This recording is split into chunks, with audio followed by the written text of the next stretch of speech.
Hey, this is Ken, Capital Advantage Tutoring. Cat, see it. It's my job to get you past all these exams, right? That's what I'm doing. That's what I do for a living. So I've been working on the alphabet A through whatever's before S, Q, R, R, S. I couldn't think of it. So I'm going to do S now, and then hopefully T after that. And then what would be after T? Maybe U, and then, I don't know, V. I don't know. I'm kidding. I have no idea. So I'm going to start with the S's now. These are terms that you should know if you're going to be in the business or pass the exams. You should have at least a working knowledge of the terms that I'm going to go over. And if you think of any more, if you think of a term that's in this letter and you can't think of it, put it in the comment and I'll try to answer it. I'll go, oh, I don't know it. Maybe I don't know it. Okay, don't forget to stay to the end because there's a little surprise. No, there's really no surprise. I'm just hoping to stay on to the end so you can actually give me some viewing time. I'm going to pretend that there's a surprise at the end. So actually, let's get into this. So instead of me wasting a lot of time. So letter S, S is in Sam. This is going to really exacerbate the fact that I had to learn to get rid of my lisp in high school and before that. So before that high school, if I was in high school with a lisp, I think I would have got my ass kicked a little bit more than it did. It did get my ass kicked, but not as much as if I had a lisp. Okay, first thing we talk about is sales proceeds. Okay, sales proceeds is when you sell something, right? When you sell something, there's cost basis when you buy it and sales proceeds when you sell it. So when you buy stock at 50 and sell it at 60, 50 is your cost basis, 60 is your proceeds or sales proceeds, and the difference is your gain or loss. In this case, it would be a $10 gain. So also remember, if you buy a put or sell a call, your break even is your sales proceeds. So again, if you buy a put or sell a call, your break even is your sales proceeds. Okay, also safe harbor. So safe harbor is like it's a legal precedent. You're not guaranteed, but if you follow these guidelines of safe harbor, you will not be subject to legal action. So a couple of them are the two main ones that I think about on the test or in general is corporate buybacks. When companies buy back their stocks, they have the safe harbor so they don't get in trouble or accused of manipulating. Because think about it. If you're buying back your own stock, there's a chance you're going to push it up. So they make rules like you can't buy in the opening or at the end of the day within the last 10 minutes or so. They say you can't buy it more than 25% of the daily volume.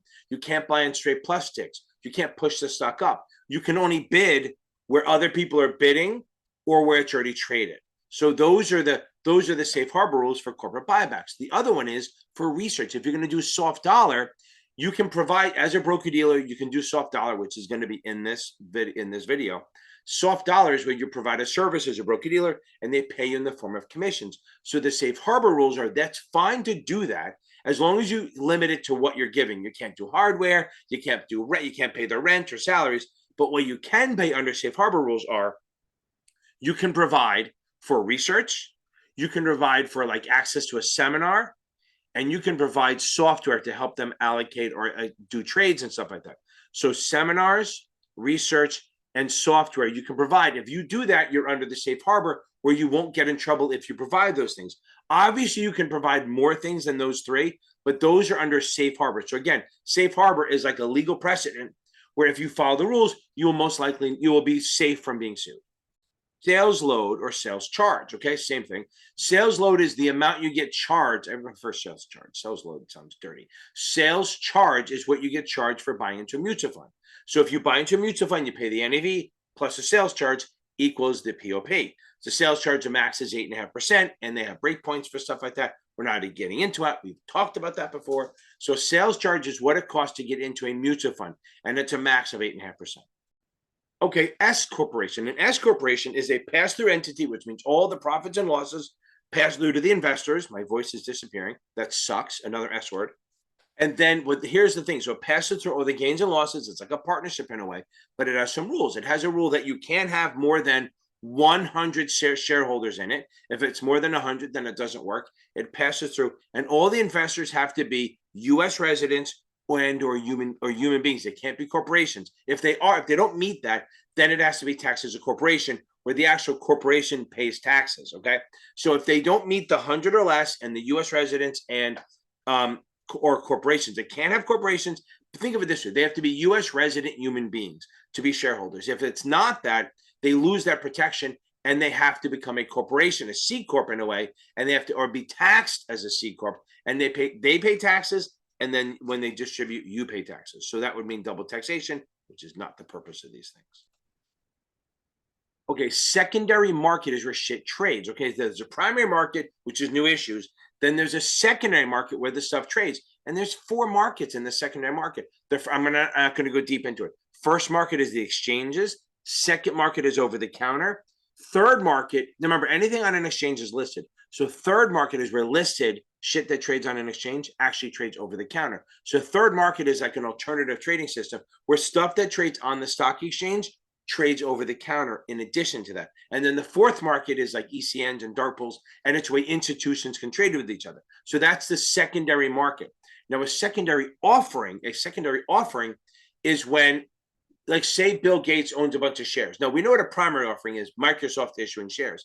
A secondary is where a shareholder, like a big shareholder, instead of selling under 144 rules and following those restrictions, they do a secondary where they make an offering. So a secondary offering is where an actual shareholder gets the money, not the company. The company will be a primary offering.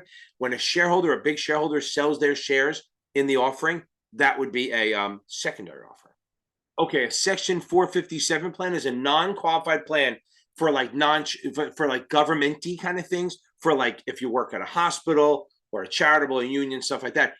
I guess not churches, but the point is it's non-qualified, which means the money can come out before you're 59 and a half. So that's what it is. It's a Section 457 plan. Since we're on these things, let's talk about a Section 529. A Section 529 is that college savings plan, right? So it's basically a municipal fund security covered by MSRB where you can put money aside for college and it goes in after tax. It grows tax deferred. And if you take it out for college, it's tax free. Now, remember this. It's sponsored by the state. So if you're in Jersey and you buy a Pennsylvania one, you might actually pay state taxes on it because you bought it in another state. So the point is, if you buy one in your own state, you're probably pretty cool. But if you're going to buy one invest in one in a different state, or I shouldn't say buy one, invest in one or use one in a different state, there might be tax complications. So 529 is a state-sponsored college savings plan. You can use a little bit for high school, but it's mostly for after high school college savings. That's if you open it up, you're the owner, you have your kids' names on it. And if you decide to take it away from your kids, you can, because you are the owner of the plan. The key is, just like a covered up, the money goes in after tax, grows tax deferred, and if you use it for education, it's tax-free withdrawal.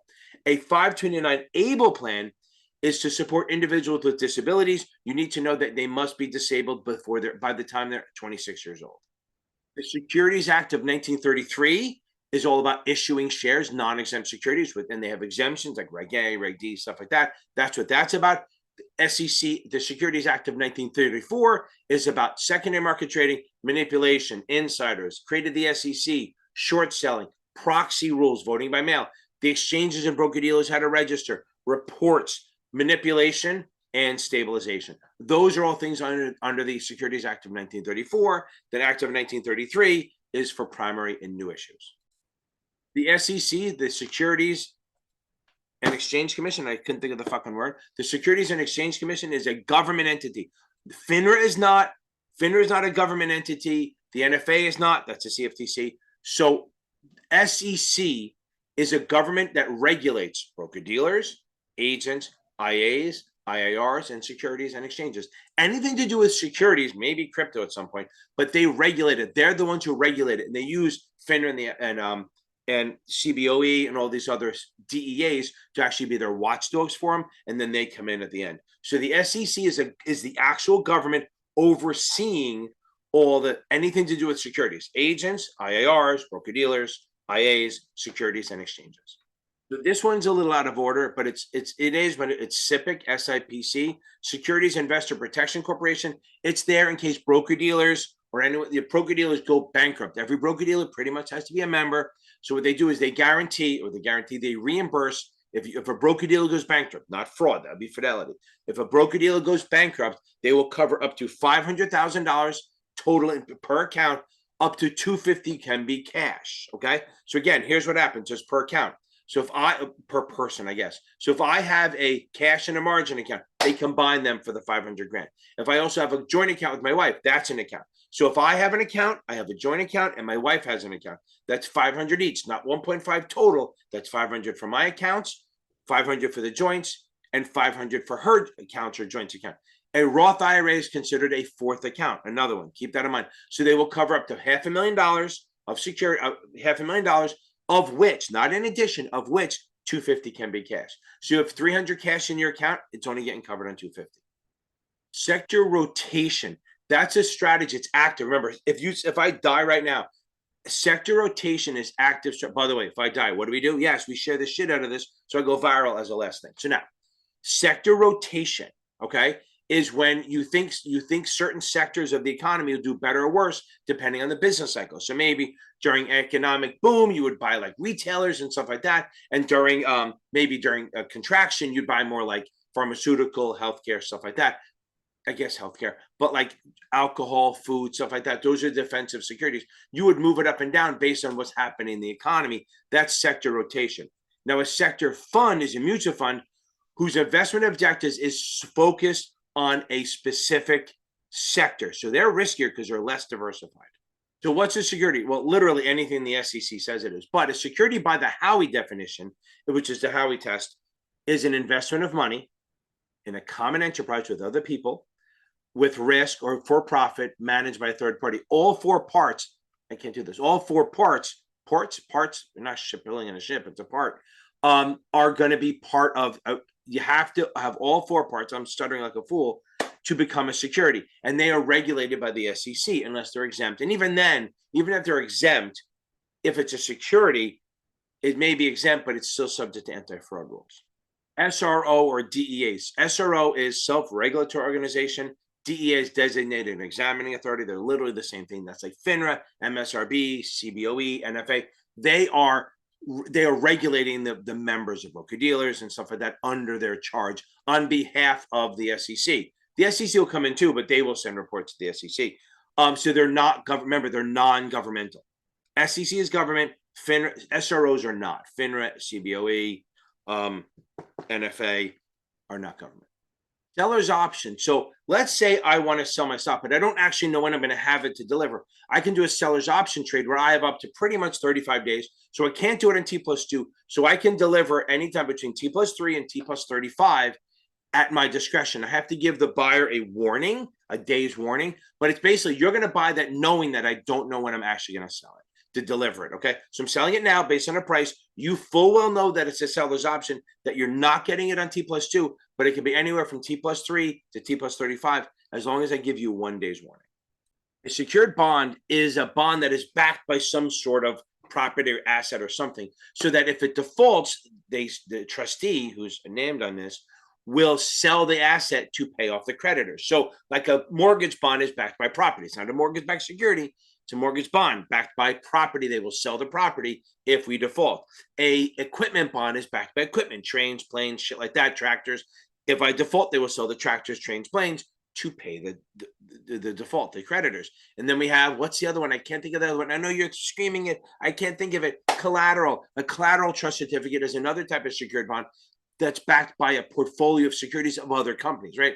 Like if I issued a bond that was backed by securities and I use my own securities, that'd be dumb because bankrupt means it'd be at zero. So it's securities of another company. So that's a secured bond. It's backed by something else that they will sell if I default. Okay, selling away. What the hell is selling away? Selling away is when you work for a broker dealer and you either have an account somewhere else and you don't tell them and get written permission, or you do securities transactions off the books and records of the broker dealer. So the one is if you have a brokerage account not with your broker dealer and you don't get permission, okay, that's one. And the other one is if say you're just starting out and one of your buddies comes up and said, hey, I got this new thing I want to do and I want you to help me get investors and I'll pay you for it. And you go, sure. If you do it without permission from the firm, that's called selling away and it's a violation. If you do it with permission of the firm, it's just a private securities transaction and we're good to go. So selling away is when you do securities transactions off the records, off the books and records of the broker dealer without permission. If you get permission, it's a private securities transaction. Selling a dividend. Okay, so selling a dividend goes like this. We should know by now, and I'll talk about a video here if I don't lose all my logs.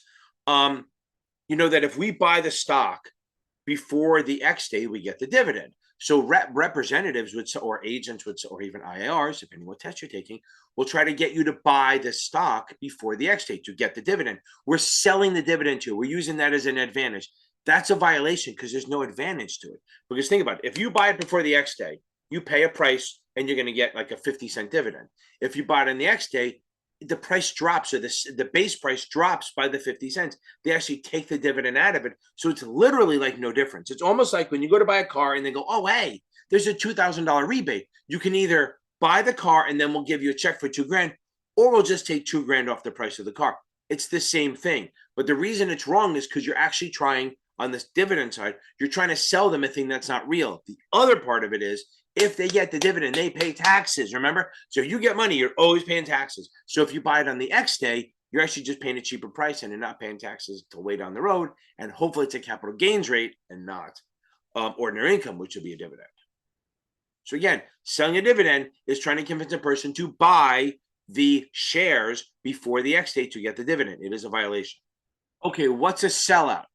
It's like when Taylor Swift went from country to bubblegum pop. No, I'm kidding. So a sellout is when a customer fails to pay for a security in time and the broker-dealer just sells the securities to pay for it. And then what happens a lot of times with that, you get your account frozen, which is not a big deal. It just means you have to pay for everything up front. Don't come at me for the Taylor Swift shit. What's a senior security? It's usually a security that's above common, okay? So a senior security has priority in liquidation and pay than the other one. So most of the time, like preferreds, bonds, unsecured bonds, secured bonds, or senior securities over common. So common is like the lowest one. It's the one we all like, but it's the lowest one. So anything above that is considered a senior security, as opposed to a junior security, which is below. Like senior debt is high on the payout scale. It's going to be paid really early in the process. What's a separate account, or I guess we can call it a sub account, right? A separate account is for variable annuities. It's where the money or the investments are held, where it's actually at risk, okay? It's separate from the life insurance's general account. So because this has risk. So when you hear the word separate account or sub account, always think that it's for a variable annuity or variable life product. And it has market risk. So what's a settler? Well, that's the ones who went out west in the 1800s. Like, go west, young man. No, a settler is someone who kind of puts the money into a trust. Like think grantor, think trustor, settler, all the same thing. Okay, serial bond is a bond that has one issue, multiple maturity dates. A lot of GOs do that. And they're usually, if they're that way, they're quoted on a basis like a yield to maturity method. Series is multiple issue dates instead of multiple maturity dates.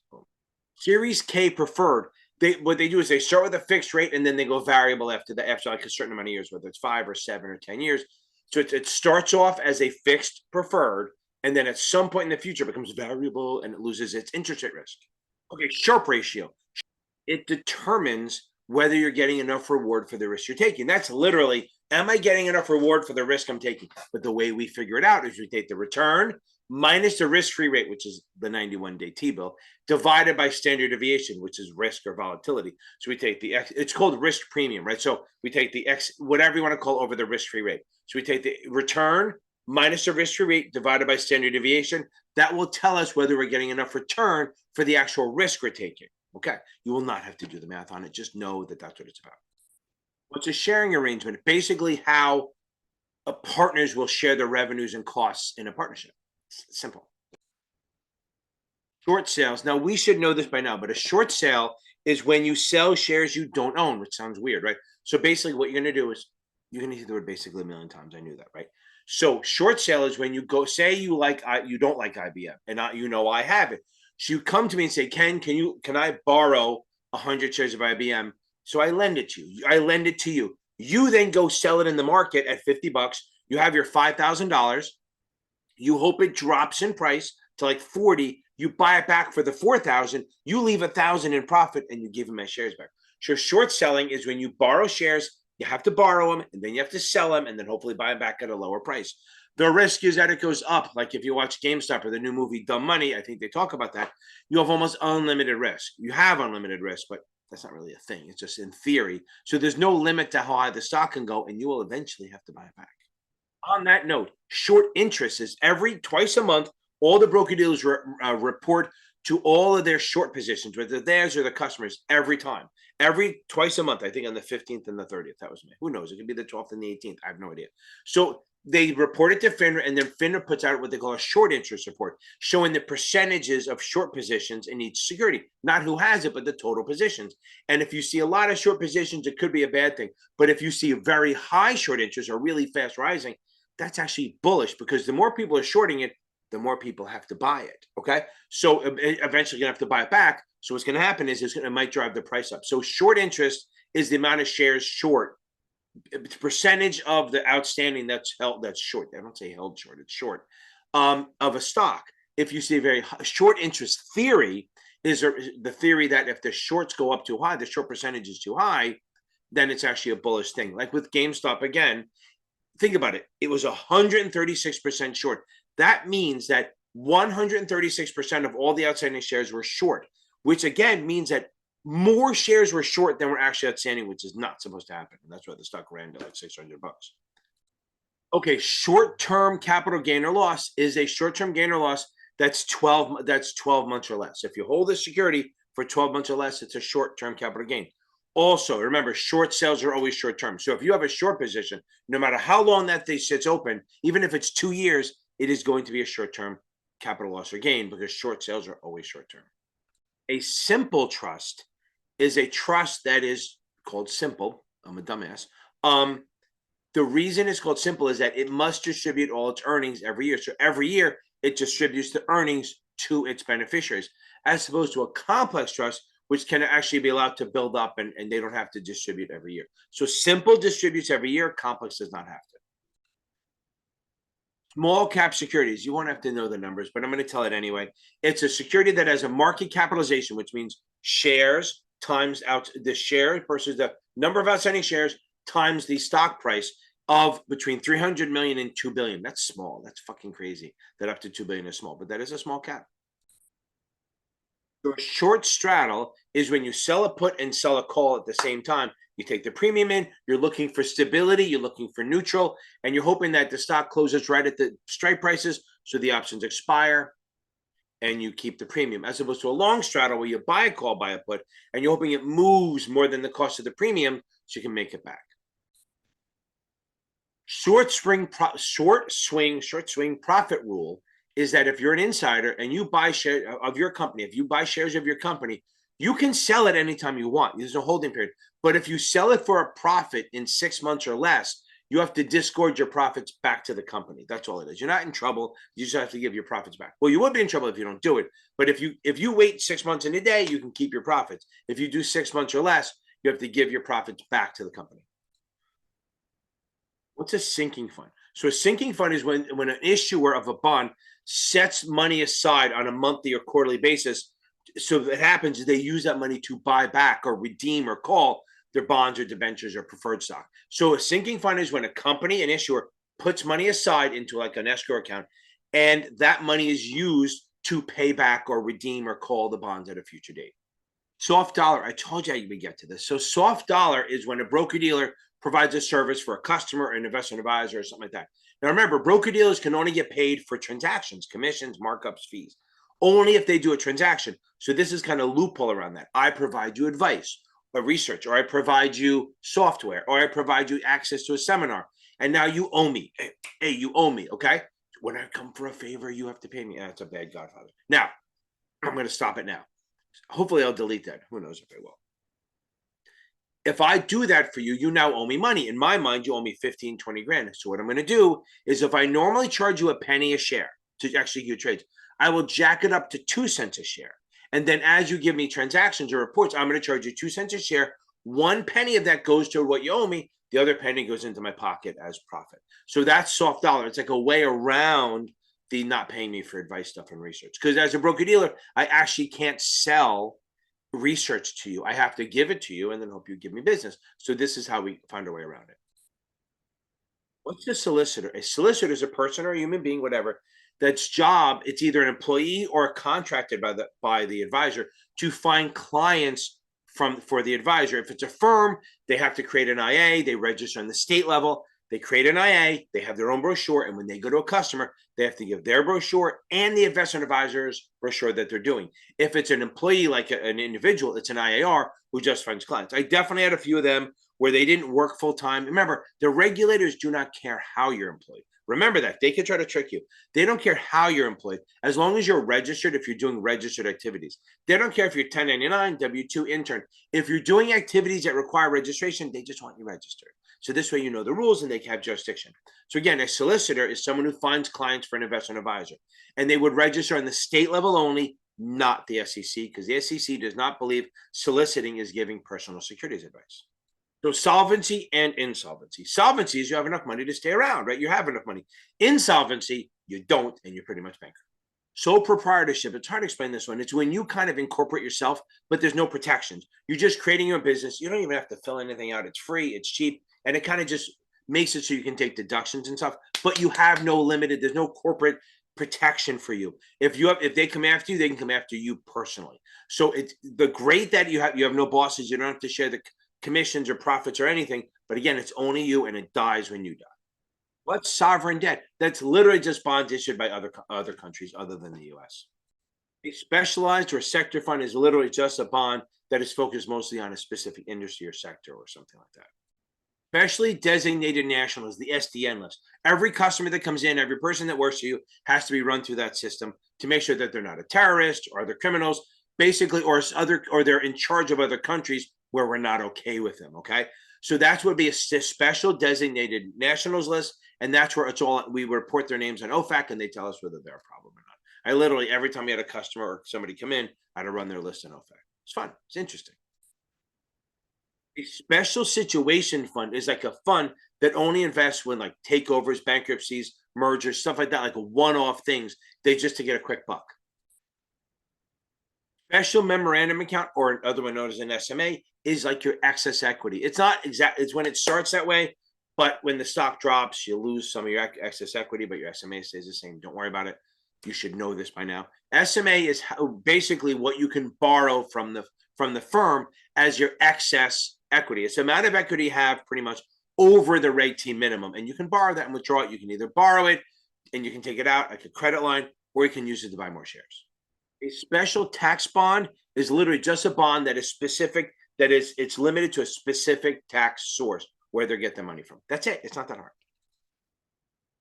Speculation is when you take on risky behavior. You're taking on above average risk. Like when you buy a call or buy a put, or you buy small caps or penny stocks, that's considered speculation. It's high risk.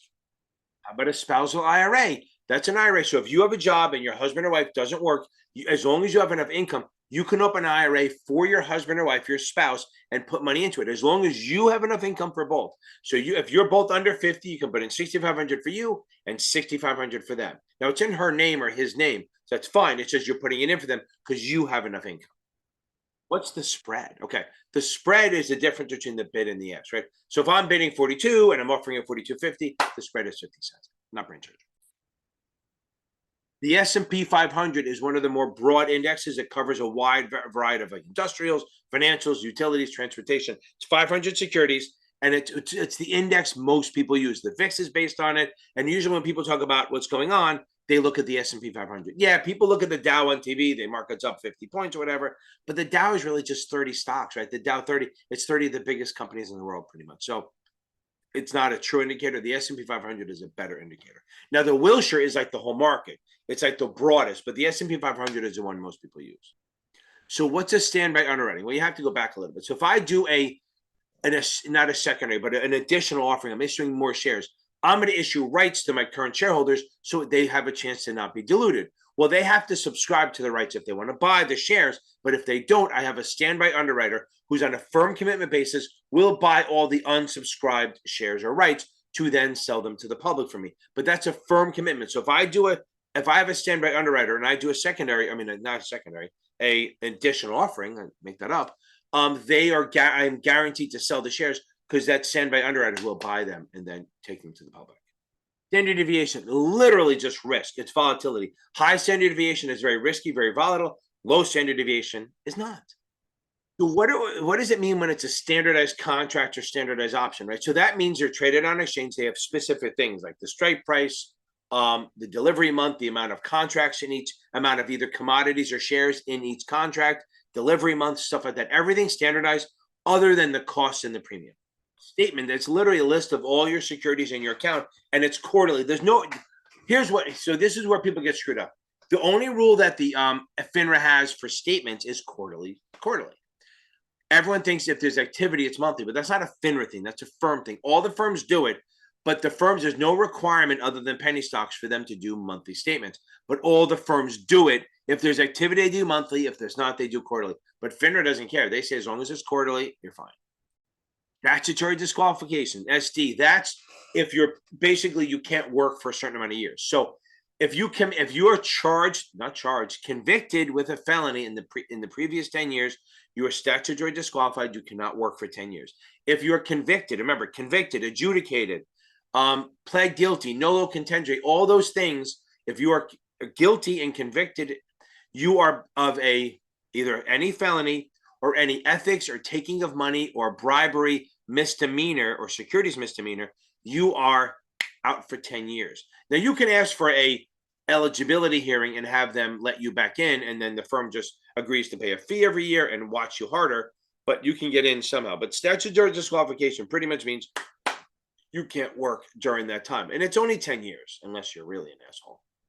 Statutory voting. Okay, so we can vote two ways. We can do cumulative or statutory. Statutory means if there's 3 board seats, okay, if there's 3 board seats and you have 100 chairs, you have 100 votes per board seat and you can't fuck with it, okay? That's statutory, okay? Cumulative means the same thing. 3 board seats, you have 100 chairs, you have 300 votes to use any way you want. You can put 300 on this person, none on these. So that's cumulative. Actually doesn't give you more votes, but it gives you more voting power because you're going to load it up onto one person, okay? So 1 seat or whatever it is. So statutory, it's basically 100, 100, 100. Cumulative, you can use 200 here and 100 here. You can do whatever you want. Static content is when you post something as an advertising or something on social media, and it really can only be changed by the author, okay? Now, the other one is, I can't think, static and, I couldn't think of the word, interactive, okay? Static means it's only going to be, it can only be changed by the author, and it doesn't really get changed. Interactive means it can actually be changed by third party. So static needs written pre-approval. Interactive does not. A stock dividend is when a company issues shares of the company versus cash. So if you get, like, say you have 100 shares at 50 and they announce a 10% stock dividend, it's not taxable. You actually get 10% more. So now you have 110 shares and the price is now 45.45. So there's no advantage. It's a zero-sum game. You're not getting your total value doesn't change. But now you have 110 shares versus 100, but it's a little cheaper. So stock dividend is when they pay out in stock versus cash.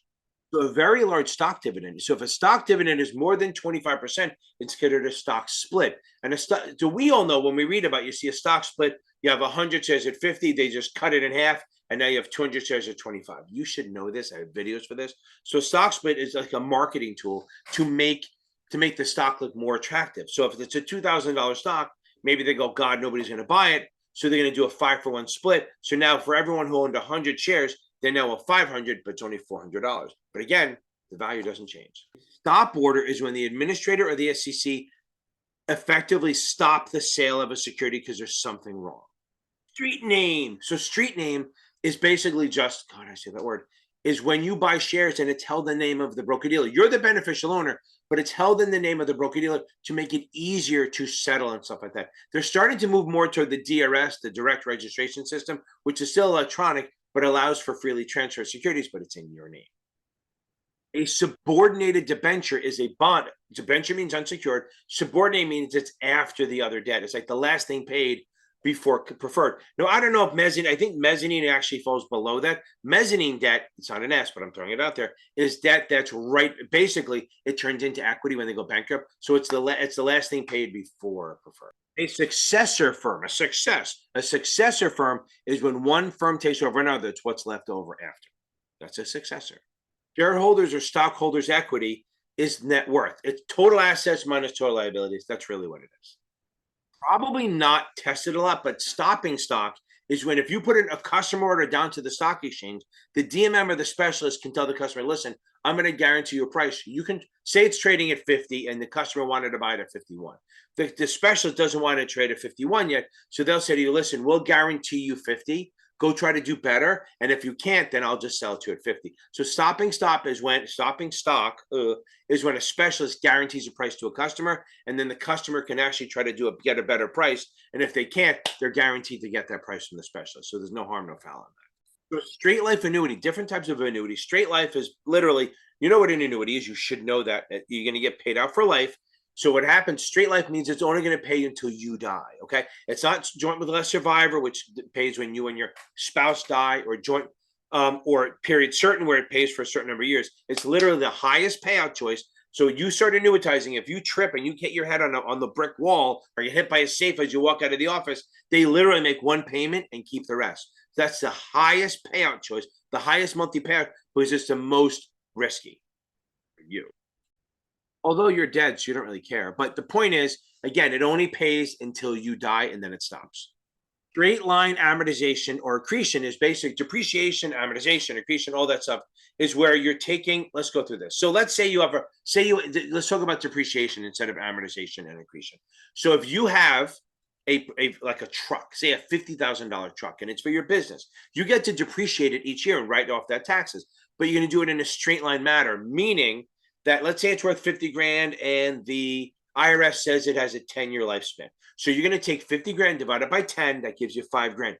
That means you get to reduce the price of the truck on your assets by 5 grand a year, and you get to write off that 5 grand. So it's like a loss without losing anything. It's an awesome write-off, okay? So again, straight line is using the same amount of money every year. There's accelerated where they take out more in the beginning. Like maybe you take out 8 grand in the first 5 years, and then the last 5, they'll just spread the 4 grand left, the 5 grand, whatever is left. So the point is, straight line depreciation means you're taking the same amount every year as a depreciation. Accelerated, which is not straight line, means you're taking more each year. So maybe, again, you take out 8 grand a year for 5 years, that's 40 grand. And then the last 5 years, you just do 2,000 a year because that's all you have left is a 50 grand. It's a way of writing off the cost of a asset.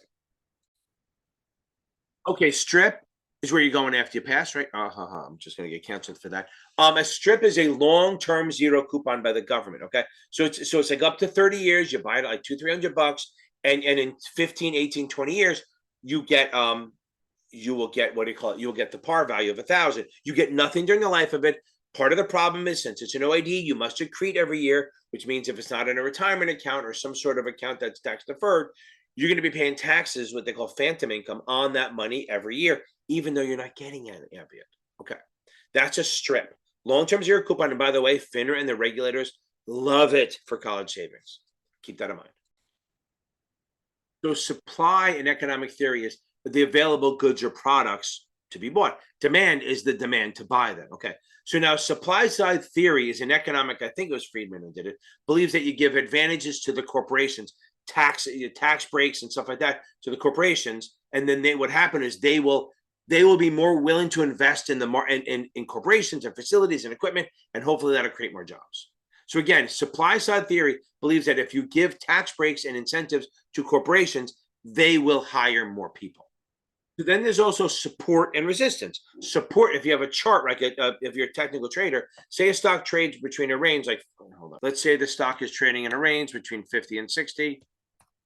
So what happens? Let's do it. It's down, it goes up, down, it keeps bouncing off these things. So I'm going to do both. Support is like the floor where it keeps bouncing off. It's not a rule. It can break through, but it's likely not to. So this is support right here at the bottom, and then resistance is the top. That's kind of what it is. So support is, for a technical term, where it's at the bottom where to keep dropping off. And it can go through support. Trust me, it happens. Okay, strike price or exercise price is the price on an option that you either buy, or even a right or a warrant or a derivative. It's where you buy or sell. So if you have a call, if you have a strike price of 50 on a call, that's where you get to buy it at 50. It's also called an exercise price, okay? If you have a 50 put, that's right where you get to sell it. Structured products. Okay, structured products are like debt that have derivatives attached to them to replicate equity, okay? So in reality, ETN is a structured product. It's a debt that replicates equity. Okay, there's different types of quotes, like a firm quote. Always assume quotes are firm, right? But then they have subject, nominal. So subject quote means, hey, I'm going to buy stock at 42 subject to conditions, which means if you come at me with a bunch of bonds, I might be willing to buy it. If you have, not a lot of bonds, I may be required to buy less or more or whatever it is. So subject quote is not a legally binding quote. I'm going to say, listen, I'll bid you 50 for, 200 bonds subject. That means if shit changes, I may change my mind, but you can kind of count on that being around where we're going to buy it. I think I touched on this already. Subordinate means it's below, so it gets paid less. I think I did this already, but it's good to hear it a second time. A subordinate means it's below the senior. Subscription agreement is when you join a limited partnership. As a limited partner, you will sign a subscription agreement, and the GP overnight has to approve it to let you in. SARS or suspicious activity report. God, I just can't see. The list is coming back. All these S's. Suspicious activity report is a report filed by a financial institution when you think there's some sort of fraud or something going on of more than $5,000. There are other exceptions, but more than $5,000. Insider trading does it. Any kind of monetary fraud you think is happening over $5,000, and you file the SARS, and you have 30 days to do it. There's a couple rules on this. One, you have to have a clear chain of command who can know, who cannot know. You can't tell everyone about it. And unlike a CTR, so a SARS, you're basically putting this person's face in the crosshairs of the federal government, maybe. As opposed to a CTR, country transaction report, is when you have cash or cash equivalents of 10 grand or more going in or out, you just report it. Those 100,000, probably thousands and thousands every day. Like a swap, like a bond swap, is like when you sell one bond to buy another and you switch out of it, you're swapping out one for the other. And you're looking for a better maturity, a more secure, better income, stuff like that. What's a syndicate? A syndicate is a group of investment bankers that will help underwrite and distribute a security through an IPO or an additional offering.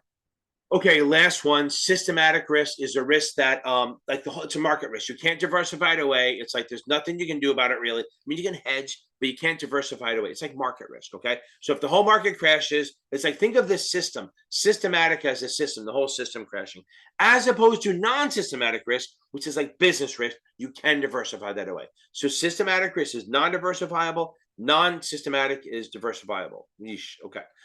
There we go. Guys, that's it. All the S's. I thought it would take a lot longer, but I guess it didn't. Next up is the T's, baby. Don't forget to check me out every Tuesday and Thursday night live on YouTube.